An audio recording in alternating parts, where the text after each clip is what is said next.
you know the word baliw, which means crazy in Filipino? How about the word may toyo, as in Silver Swan, the soy sauce, may toyo? How about maluwag ang tornilyo, which means loose screw? Or did you ever get the feeling that while in therapy, if you've ever accessed it, you want to keep it a secret because of the fear that you would be the crazy one, spooky, right?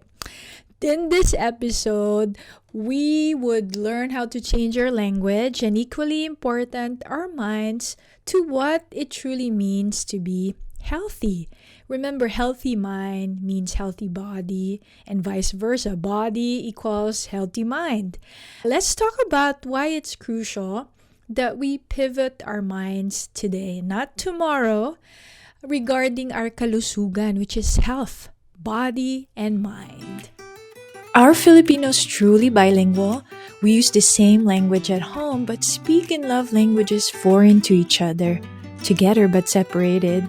Kamusta? I'm Rowan, licensed psychotherapist mom, immigrant twice, first generation Pinoy raising my mixed Filipino-American children in America. I found that after visiting 500 Filipino homes, I continue to be a student of the culture. In this podcast, we would be seatmates in this beautiful cultural classroom. And by the way, did I tell you I need my kaping barako straight from Batangas before each class? If you're interested in learning the deep intricacies of the Filipino culture, especially as it merged with American culture, talks about trauma-informed care and deepening your Filipino relationships across generations, which includes my fave topic, Pinoy love languages, you're in the right place. Hello everyone, kamusta? This is Rowan. Welcome to the Pinoy Love Language podcast. Thank you in advance for taking a listen. Now, I'm recording this in May, and May is one of my fave months because, first of all, it's my baby boy's birthday, and it's also Mental Health Awareness Month, aside from it's the Asian Pacific Islander Heritage Month. I hope I got that right. So welcome. Thanks for being here. And if you're listening to this after May or before May, it's still very relevant because we shouldn't be waiting for May to talk about mental health. It's a year-round agenda, if you will. So I hope you have that on your calendar. If you're using a bullet journal, whatever you're using, it's part of your priority to take care of your mental health. I wanted to begin by sharing a story. When I was 5 years old, I remember wearing a sky blue uniform and I was waiting for someone to take me to school. Now, I was only 5. I was in kindergarten, I believe. And so with my baon bag, I waited. And we have a garage that's ascending. So if you're driving and you're on top of the garage, it goes down. And I was at the end of the driveway. So you can imagine, I was waiting there patiently, pawis. And what happened was, someone that worked for my father was maybe testing out the car, I'm not sure. But he backed up, not seeing me, and suddenly all I could remember was that I was under the tires. The tires actually went between my small 5-year-old body, and then I heard some scream. Maybe it's one of our helpers or my mom.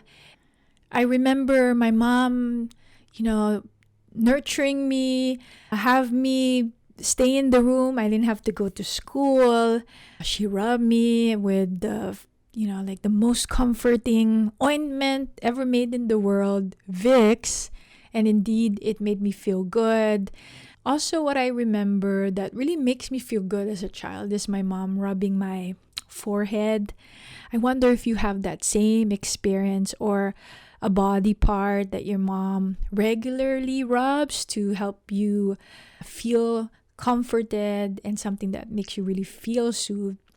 So that was what happened. My parents actually didn't take me to the hospital. I never got checked for that incident. And it was sort of like major thinking about it, looking back.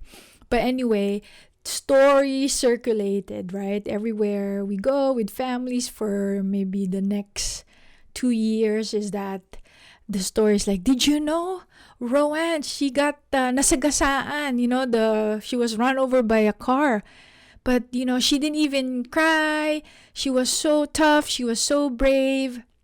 And so just hearing that story over and over and over again. And in a way, it helped me to feel tough because I was getting positive reinforcement. It's almost like if you tell a child, wow, you look so beautiful. You're wearing that pink dress.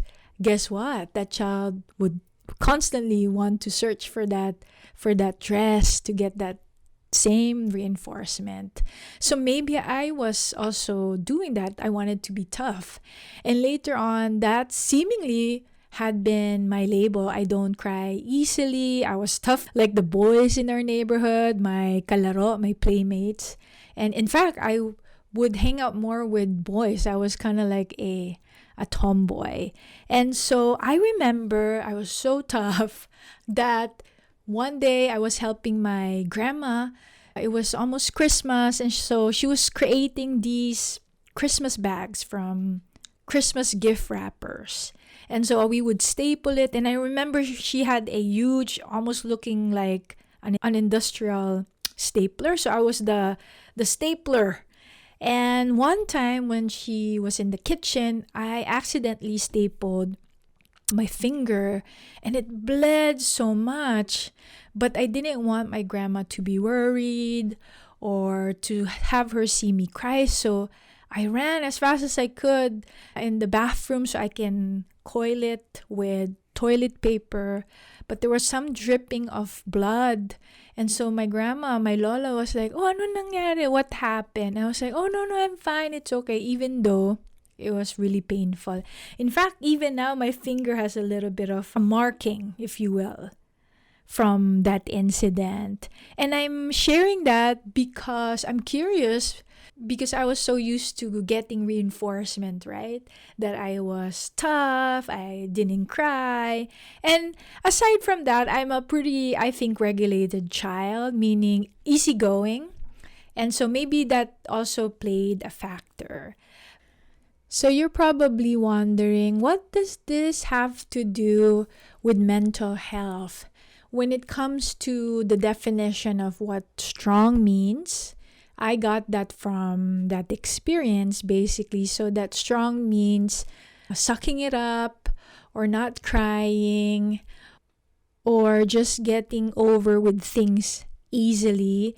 The reinforcement I got from my parents and adults around me is pretty unconscious. It's not intentional that they're thinking, oh, you know what? I would teach my kid how to be tough or not to take care of the way she's feeling inside, to not look into her own feelings by reinforcing some other feelings or behaviors. But that's what usually happens with the parent and the child dyad, because the child wants to completely be loved by the parent and to please the parent. It's very sensitive to the inflection in the parent's voice, the look in their face, just a smirk. A child could actually read that. And so that could have been the end of my story, thinking like, wow, that's it. That's the reason why I'm not taking care of my mental health. Or I think that going to see a shrink, a therapist, or some other healer would mean that I am actually weak. So we could stick with that narrative and I could stop there. Here's what's important is to have a holistic way of viewing the totality of your story. So if I shared you only that story, you probably think, wow, her mom is pretty tough, or her mom didn't really pay attention to her emotions.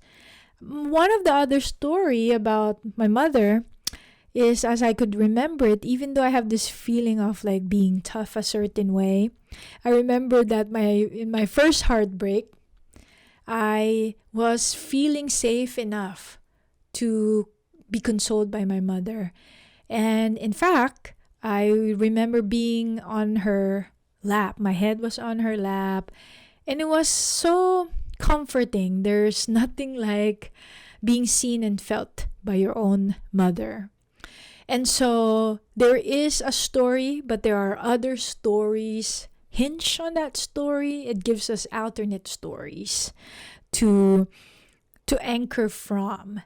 And so that's what I want to share. Sometimes we have this language like, that's my story and I'm sticking with it. What I want you to do really is to be curious of other nuggets of stories that you can think of around your own family members, your mother, your father. It's like you're collecting maybe pebbles, if you will, or shells, and putting the good stuff in one pocket, and on the other side, the not so good ones that you can recall. And so that creates a holistic story, a holistic collection. Before we proceed, let's just go on a quick break, and I'll talk more about a couple of different reasons why we don't access mental health. Diyan ka lang!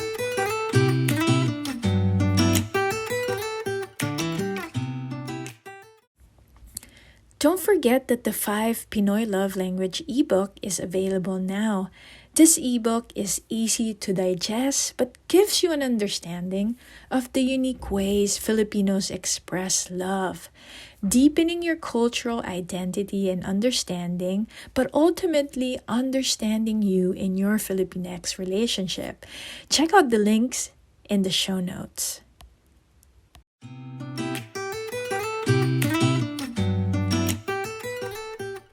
Welcome back. So we talked about language and how language provide us meanings, right? And what I mean about language is both spoken and unspoken. But let's talk about spoken first.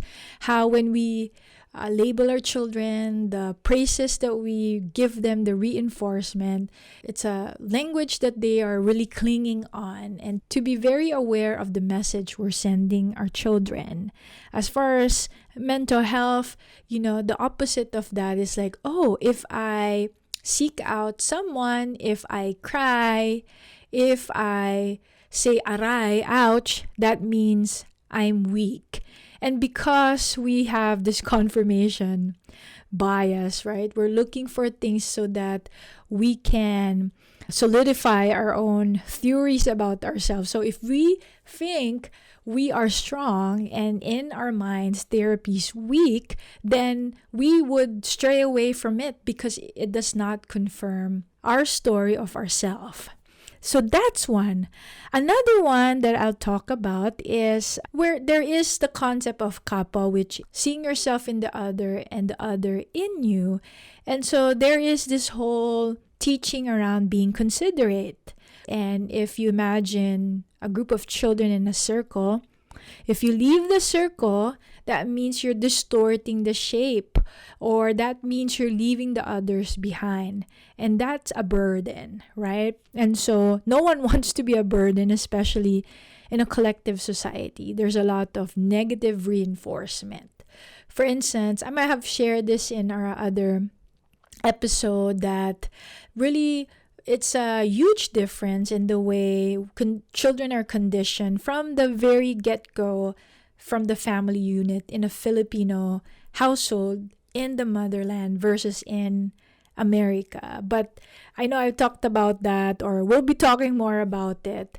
But for now, the Filipino child in the motherland is really honed in the skill of pakikisama, togetherness, because when the child enters school, being part of the circle is very important. Being part of a barkada, a club, is very, very important. And growing up in the Philippines, we always have group activities like classroom declaration contest, dance contest is always done in groups. And when there's a solo performer, let's say a singing contest, and there's a representative per classroom, that person is representing the classroom. And if your classroom wins, or that person wins as the champion, the best, spirit queen, the one that could sing the highest note, the award is actually named after the class rather than the individual. And so there is this concept of you want to stay within your circle, and if you are straying away, sharing stuff maybe to a person that does not belong in that circle, such as when you access mental health, it feels not only it's a burden, but also you are being disloyal to that circle, that unit, whether it's a barkada, whether it's a family. Now, there's a lot of other reasons why Filipinos don't access care. There's hiya, there's also religion. But in our next series of episodes, the next episodes after this one, I will talk about the causality of disease in the Philippines. How Filipinos explain disease. One would be mana, or a trait passed on genetically, or the concept of lihe. I don't know if you've heard of that, but in the Philippines, a pregnant woman is very careful and not putting her attention, her focus on, let's say, liking so much of a fish because her child might look like a fish. So I know that sounds weird, but that's one of the causality of disease in the motherland. So I hope you take a listen to the succeeding episodes to learn more. Now, simply just to go back talking about mental health, how it's very important that we pivot now. Also, if you're a community helper, a healer, if you're coming from a place of like, I don't know why Filipinos don't access care, it would be really a challenge to empathize, because that means you probably need to get a little bit more information on why they don't.